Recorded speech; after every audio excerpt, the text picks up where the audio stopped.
Last time on Poll Hub, it wasn't all that long ago that campaign finance was a big issue, even a voting issue for some. But after the 2024 election and the untraceable billions spent by presumably very wealthy people, almost nobody's talking about it. But we are, with one of the experts in the subject, Rick Hasen from UCLA. And then we look at polling data from around the world about how connected people feel with others. Turns out Americans are among the least likely to feel particularly connected with people around the world, but it has a lot to do with how much travel they've done. And we finish with a question: what's your favorite room in your house? Turns out that can be a tough one to answer depending on how your house is laid out, as we discovered. And hi, everybody. Welcome to Poll Hub. I'm Jody Dapper. I'm Barbara Carvalho. I'm Mary Griffith. And I'm Lee Berengoff. Nearly $3 billion. That's how much the major party candidates spent, or at least some people spent on their behalves during the 2024 presidential election. It is clearly going to be the most expensive in history. Billions and billions of dollars were untraceable as well, or functionally untraceable. We don't really know who was spending all of that money. In some cases, we do. Elon Musk spent an awful lot of money on Get Out the Vote. And we know that some PACs that we do have information about who gave money to those. But campaign finance has become a very interesting thing. When I was a political reporter, I did a lot of stories about campaign finance. It was an issue for voters. In New York City, we have campaign finance that is publicly financed. So candidates don't have to raise as much money and they get public matching financing. That's happened in other places. But it does seem, after this incredibly expensive campaign, as if campaign finance just isn't something we're talking about anymore. So we do want to talk about it. And Dr. Rick Hasen, who is a law professor at UCLA, University of California, Los Angeles, joins us and is an expert on this. Dr. Hasen, thanks for joining us. Great to be with you. So first, this election, and we'll talk about why maybe we're not talking about it, but is this somehow historic in how money played out in this, especially with the role of billionaires? Is that something that we just kind of see because of social media, or is this functionally a different election campaign finance wise than what we've seen in the past? Well, I do think there have been some fundamental changes over the last few elections, and especially this most recent election. By my preliminary count, according to data at Open Secrets, there were 8 or 9 people who gave at least $100 million to campaigns, not to the candidates directly.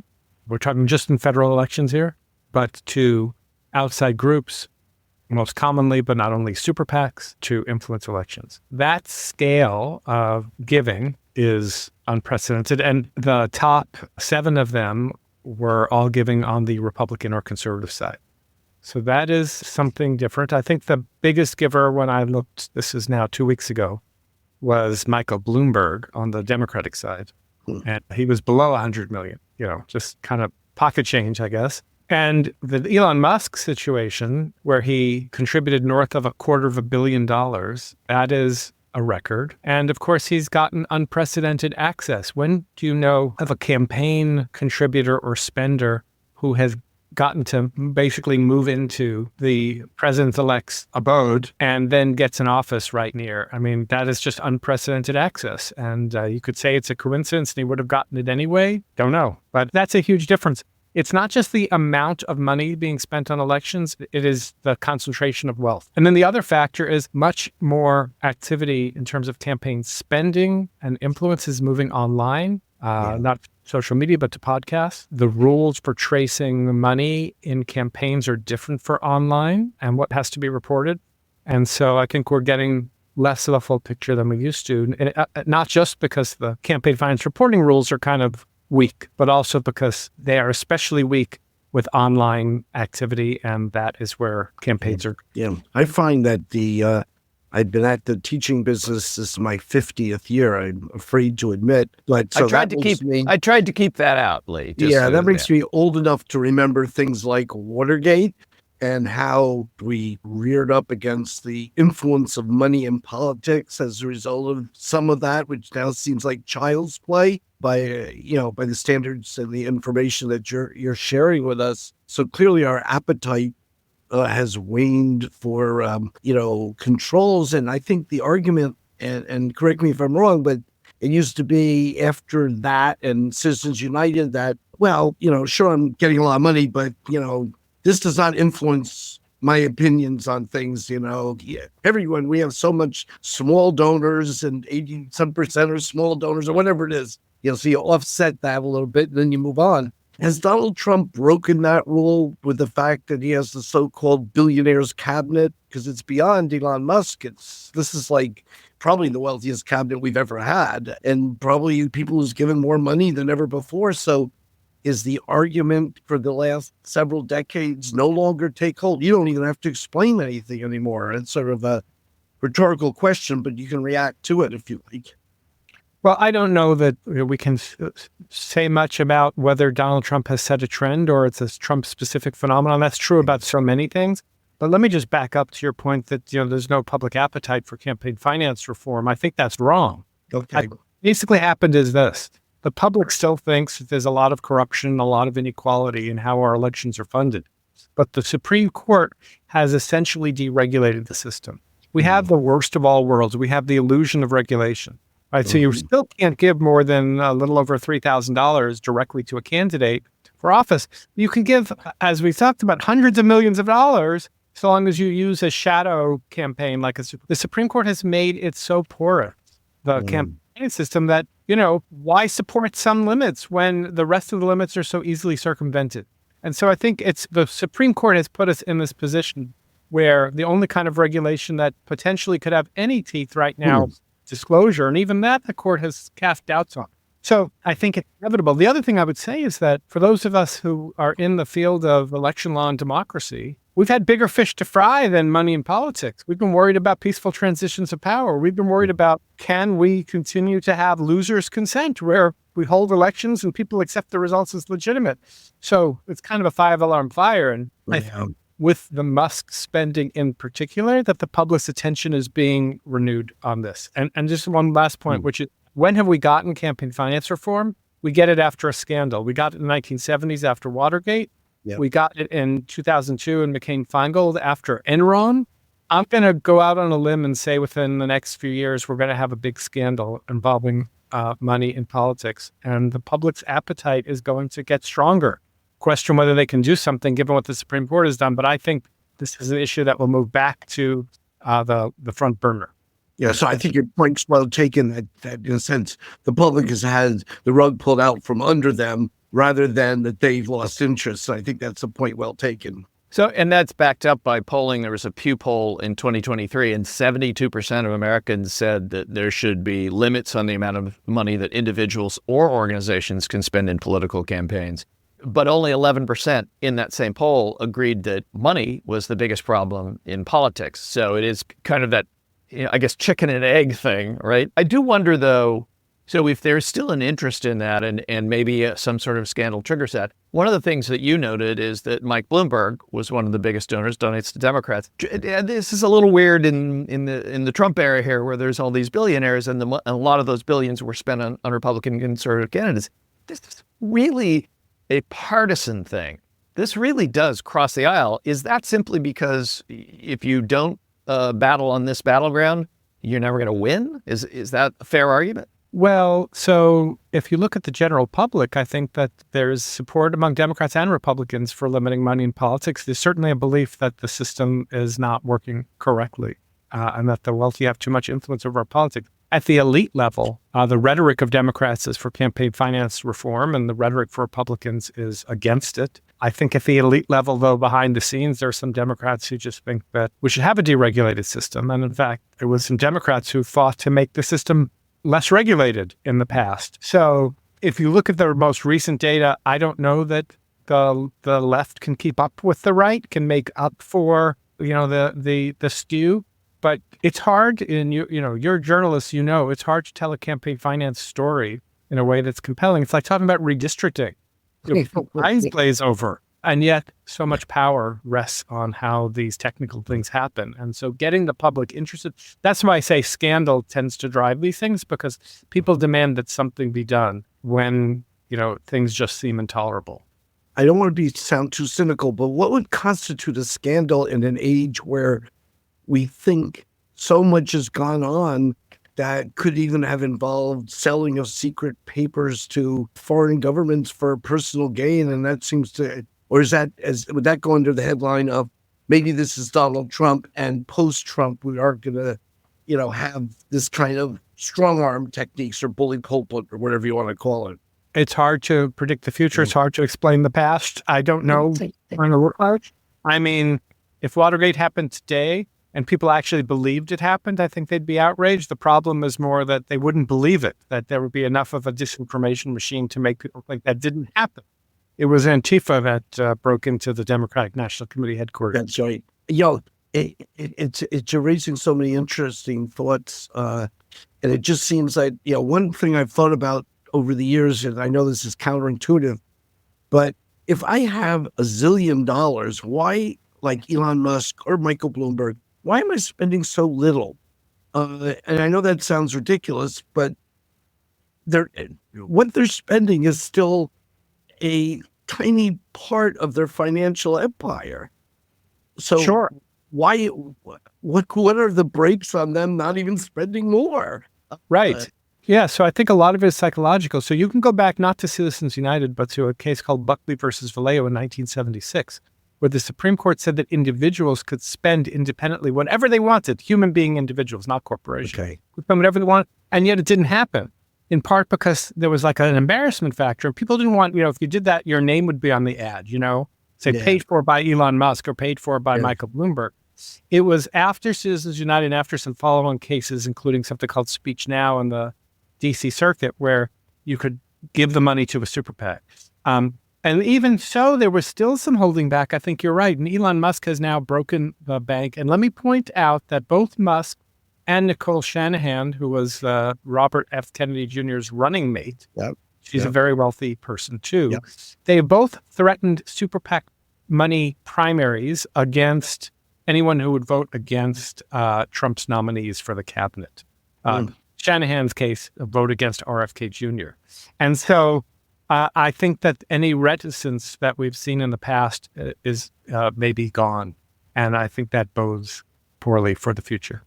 Let me ask you one last question before we go, and that is the other big change in campaign finance is less dependency on the big donors and more of a dependency on small dollar donors raised online in big tranches for relatively low. It's relatively inexpensive to raise those dollars compared to how it used to be to raise larger dollars. Does that change this in any way, or is that just more fuel on a fire that's burning out of control?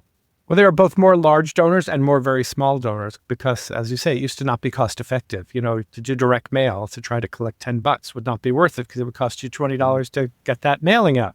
Now, you can go on X and you can say something incendiary and you can collect a lot of money. And actually, this is one of the concerns we have is that small donors maybe are extreme, but I would say big donors also can be extreme.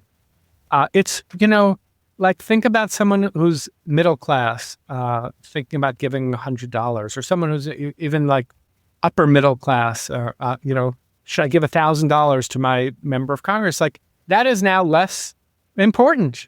What is that going to get you? It's not going to get you very much, in terms of, maybe give you some psychological satisfaction, but, in terms of feeling like you're having an influence on a campaign, it's, you're kind of in the worst of both worlds. But I do think big money and small donors matter. You mentioned at the top, public financing. Public financing can make a difference. But of course, when the public financing is swamped by big super PAC money, even those kind of systems run into trouble. And the Supreme Court, again, put up a roadblock there in a case a few years ago involving Arizona's campaign finance system, where they said you couldn't have extra matching money if someone was running against a rich candidate or a rich super PAC. And so that makes it harder to design effective campaign public financing systems. So in the short term, we are in bad shape. And of course, the Supreme Court has only overturned part of what it's done in the past. It still limits how much political parties can raise. So now you have these outside groups that can do more than parties. The Supreme Court this spring is going to consider whether they should blow up the rest of it and blow up the party limits and let parties raise more money. And there's an argument that parties are more responsible. There's also an argument that parties can be pathways to extremism. I don't know where this is going to go, but there certainly is. It's not a static thing that's going on. We are seeing what I would say is an acceleration of the role of big money in politics. Yeah. Well, Dr. Hasen from UCLA, thanks so much. I wish we could end on a happier note. But I think it is Jay, it is was a very realistic. interesting interview that put life into the topic, which he said was hard to do journalistically. So I think There you go. at least we broke. There you go. Anyway, thank you so much for joining us. Really appreciate it. I appreciate the opportunity. We turn now to the question of, are we all too connected? Well, it may seem like a simple question to answer, but not so much, especially when you take into account that many people are pushing back against the global interconnectedness that has been emerging recently. Let's start with some of the numbers. When we ask the basic question, how connected do you feel to people? The responses tend to lean positive. About 7 in 10 adults across 142 countries say that they felt very or fairly connected to people, according to a Gallup Meta poll in late 2022. But let's change the wording of the question just a little bit. In spring of 2023, Pew Research conducted its annual Global Attitude Survey, and that comprised of 24 nations across the globe. A median of 50% say they feel very or somewhat close to people all over the world, while 46% feel not too or not at all close. Feeling close to others around the world is more common in Europe than in other regions. While 78% of Americans told Gallup Meta that they felt, quote unquote, connected to people, only 35% told Pew that they felt connected to people all over the world, end quote. So, Jay, what do you think?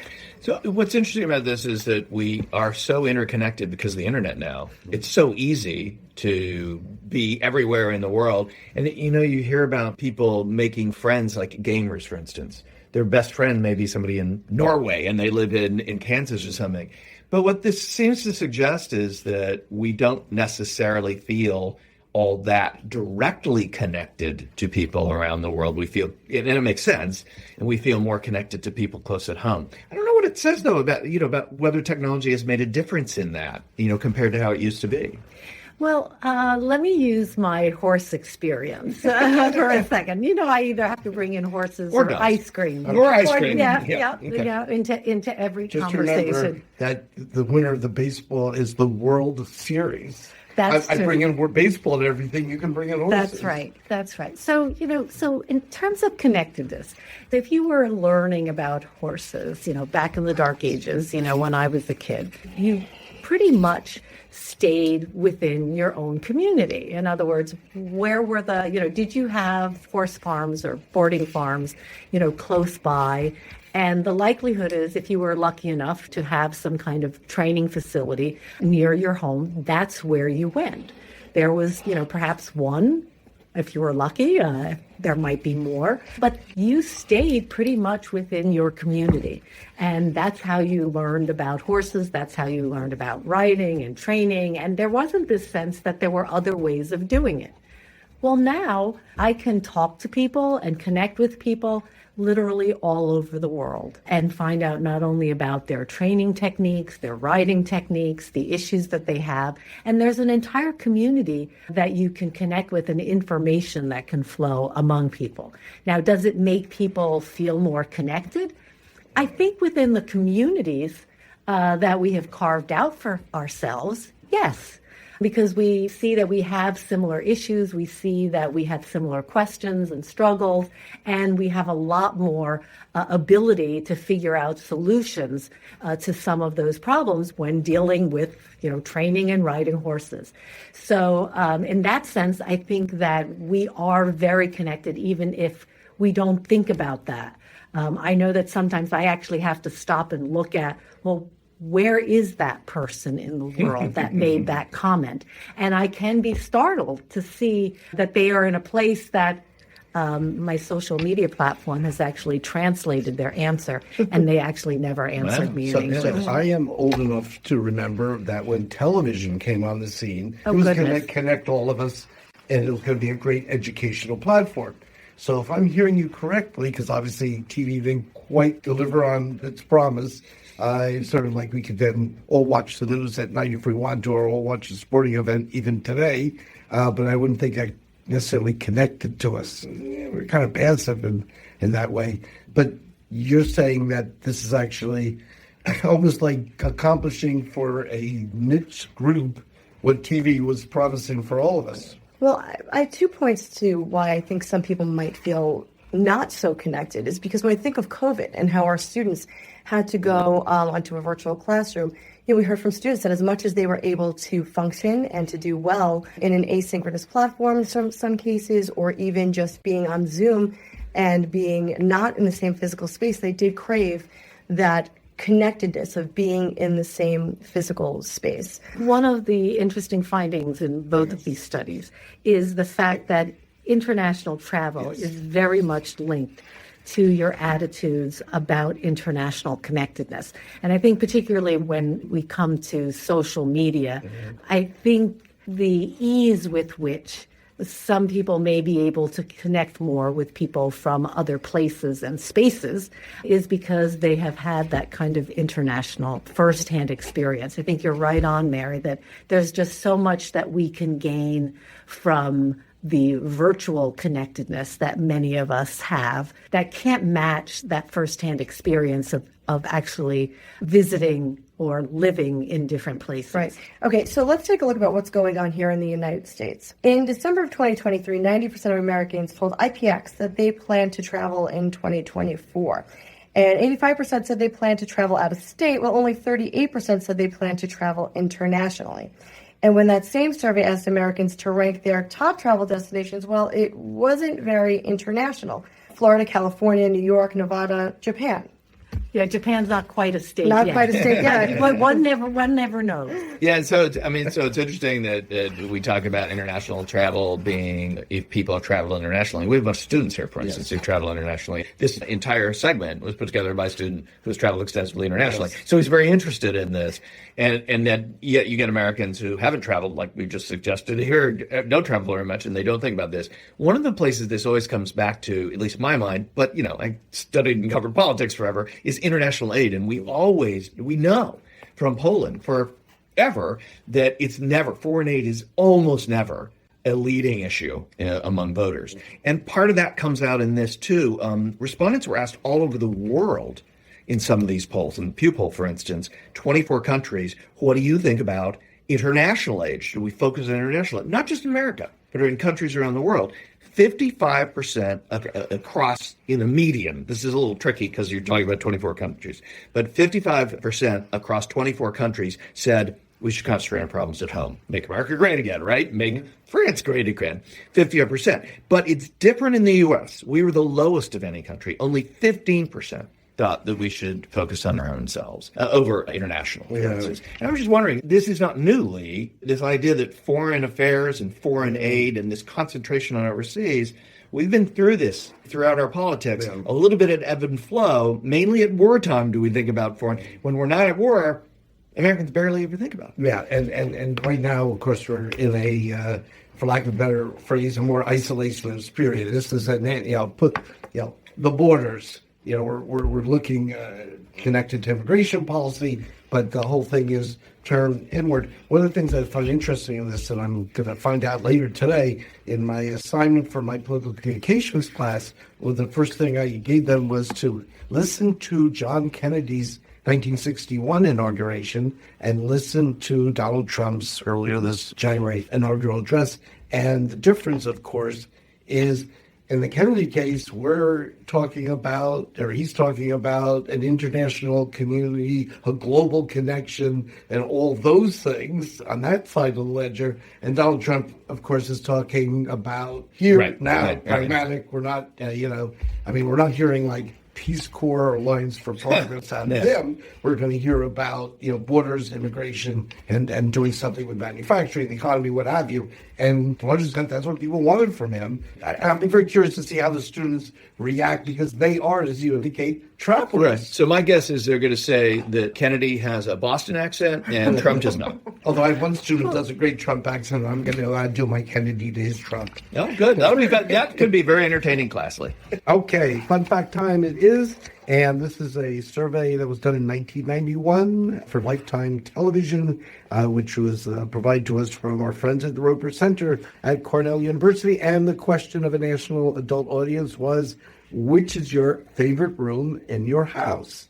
And number one was living room with 37%, followed by bedroom with 19%, kitchen with 18%, and then we're moving down 17 to family room and den, and then a lot of ones. The dining room got a 1. The bathroom got a 1. They didn't say Well, what's it's the most. necessary. Yeah, they didn't say Maybe not which favorite, but yeah. which is the most vital room. Yeah, that 100% there. Yeah. Your porch gets a 1. Basement only got a 1 because I think basements are different to different folks in terms of what they use. But living room is out there with 37. Is that your favorite room? Okay. So if I had to, obviously I like dining room. Which I like is your kitchens. living room? Wait a second. In your house, though, the living room doesn't have the TV in it. Yes, it does. Oh, it Yes, does. But I, the place I'm happiest, I think, is in what we would call the den, because that's where my chair is, and that's where I sit, and that's where I come home, and I'm tired, and I'm in the chair. You're very territorial. I'm very territorial. And that's not on this list, so that's other. Well, That's no, I 4%. mean, no, family room den. I think. Family room debt. Oh, yes, there, it is. Yeah, okay, fine. Oh, Yeah, we fair do have a enough. kitchen table in it, so it's a little bit Yeah, it's a mix. function. Yeah, yeah. But that's where I am on Right. this. Oh, please don't pick me next. Well, It's the barn for you. Well, there is a certain amount of flow in my house, so I'm not quite sure how I would define these rooms. And I think that is certainly, a luxury, but probably the room that I kind of call the kitchen fireplace room, because that's got kind of the best of everything. It's got a table, it's got the refrigerator, it's got a fireplace, and it has chairs and kind of living room. And number furniture. 1 room for the dogs. I And think. it is for the dogs as well. It's hard, but I think my daughter's bedroom is my favorite room for 2 reasons. One, it tends to be the quietest room in the house. because she doesn't have tantrums? Well, she does, but she doesn't really like her room very much, so she's not in there that much. I like how it's decorated because it's the only room that I had all the say in how to decorate her room. So, a couple of years from now, that's going to change. So I'm just going to enjoy it now. Yeah, but basement would not be yours because that's where you work a lot and you do a lot of your office work, and it's Well, that can be quiet though too. until she no used to comment. crash upstairs. I gotta go. No comment. I have the same thing that Barb has. I mean, you guys have been in the house. The kitchen, the living room, the dining room are all one room, kind of. I mean, it's an open floor. So that's my favorite room, but that's easy. That's it. That takes care of all 3. Yeah. If I had to pick one, it's always been the kitchen. Every place that I've lived, other than in like initial kind of starter apartments where you don't get much choice, the kitchen has always been Well, all where... the rooms are in one place. Well, or my first They're room, which just was not a as much studio. square- Yes, square all of feet. these were my favorite because they were all one room. It was a studio apartment. Even the bathroom barely had a door. No, but I think the kitchen, I find the kitchen is where, especially, even if you don't cook, and I do cook, but it's where everybody kind of ends up gravitating. And so kitchen would be number 1. I do have to say I'm a little surprised when I read this, that porch and things like that, or even basement, are all 1%. I guess people don't think of maybe a porch as a room. Yeah. But I'd rather be in a porch than my bedroom or, You spend about a third of your time sleeping in the bedroom. Yeah. And you probably spend half the time when you're in your house in the bedroom. Yeah. So No, that's true. That's true. I think you should like it a little more. I think most people should like it more. That'll do it for Poll Hub this week. Poll Hub is produced by the Marist Poll at Marist University in Poughkeepsie, New York. Mary Griffith is our executive producer. Casey Schaff is our production supervisor. The Poll Hub team includes Hunter Petro and Neil Viswanathan. If you enjoy Poll Hub, please consider leaving a review. Positive reviews help other listeners like you find us. If you'd like to learn more about polling and survey science, check out the Marist Poll Academy, our free online learning portal. If you have questions for us, tweet them at us at Marist Poll. Remember, you can always tell your smart speaker to play Poll Hub, and with any luck, it'll cooperate. Finally, wherever you listen to Poll Hub, there is a subscribe button. Click it, and the latest episode will be ready for you in your podcasting app as soon as it's released. We'll see you next time.